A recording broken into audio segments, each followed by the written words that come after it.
Hey everybody, it is Ann Poirier, and I am here to build a little excitement about Not a Fat Annie, which is due out on October 11th, National Stop Bullying Day and International Day of the Girl. And today I'm going to read a couple of excerpts of the book that kind of highlight the bullying aspect that happens in this book and the real kind of overall vision for this book is to highlight and bring awareness to bullying, body shaming, weight stigma, and how it impacts our own internal dialogue and how that can transmit into just our behaviors and how we act and how we show up in the world and how we actually don't show up in the world, how we isolate and pull back. And so the overall mission of this book is to help reduce bullying, body shaming, and weight stigma, and even eating disorders. Because what we do know is that when we don't feel good in our bodies and we try to change our bodies due to external expectations, that can lead us directly into eating disorders.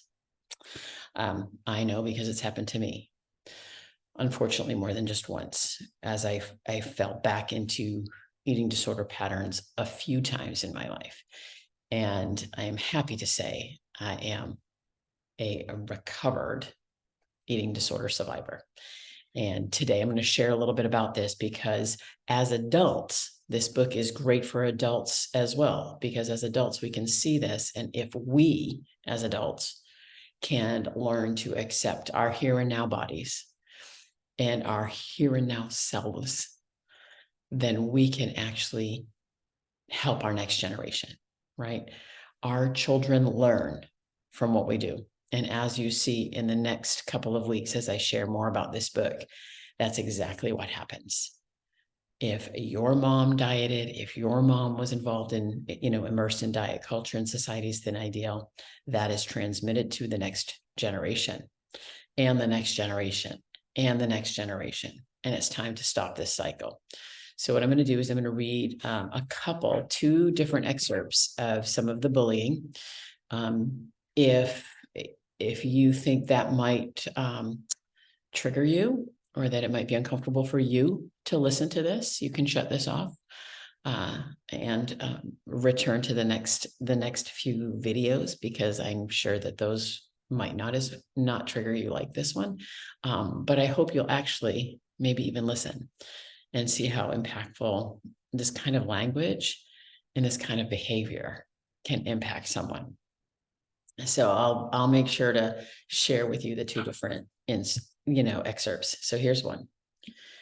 I walked back into homeroom, sat down, and heard the sound of laughter coming from the pop corner again. It felt like it had been happening all day long. I slowly turned to see what all the laughter was about, and I saw the pops staring at me as they laughed. They're laughing at me. I knew it. And I knew what they were laughing about too. I glanced at the clock, only 3 minutes left. The thought of not looking like any of the girls has stuck in my head all day. I panned the rest of the room. Not even the boys were as fat as I was. I looked back down at my body and slowly turned my head to the back corner to see Becca and her friends. None of them spilled over the side of their chair. None of them had a belly like mine.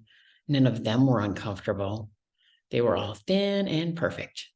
Great. I bet even their moms are all skinny too, and never on diets all the time like mine. Ring. The dismissal bell. Finally, I'm out of here. I threw my bags into my backpack and headed out to the hallway.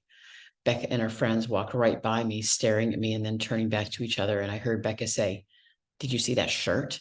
What was she thinking?" Becca turned back towards me. "Didn't your mother tell you that when you wear stripes like that, it makes you look fatter than you already are?" All three girls turned and laughed and continued to walk. Break. Second excerpt. A few days later. Moo, moo. Here she comes. Nice sweatshirt, Aly Rose. Nice try trying to cover up that blubber gut. Here's a hint. It's not working. Becca turned to her friends and laughed. Sam chimed in. Where'd she get her clothes from anyway? Goodwill. Probably. Good one, Sam, Becca said as they headed towards the bathroom. Here she comes with her second lunch bag. Guess it takes a lot of food to fill you, huh, cowgirl? It was as if she was just standing there waiting for me, as if she had a script written and knew exactly what to say. I couldn't even look at her. I just walked by. Cal, got your tongue? Becca turned and followed me. I went towards homeroom. She followed me and jumped in front of me and said, enjoy your second lunch, fatty. And by the way, don't bother trying out for Annie. The part is mine, and you know we can't have a fat Annie anyway. End of excerpt 2. A little bit of bullying from Miss Becca and her friends. And this is something that I have experienced, I have seen, I have heard, not just for me, but people around me. And I just want to share that this is the behavior and this is the awareness that we're trying to bring. Bullying is not okay. And bullying leads to inner bullying, which is our own internal dialogue. So bullying from the outside actually gets internalized, and then we start to beat ourselves up. And so we become the bully, but it starts from somewhere else. So I hope you get this book. I hope that you start to see yourself differently, and I hope you show up differently. And from there, we can make generational change. Get the book on October 11th or pre-order it now. Thanks for watching.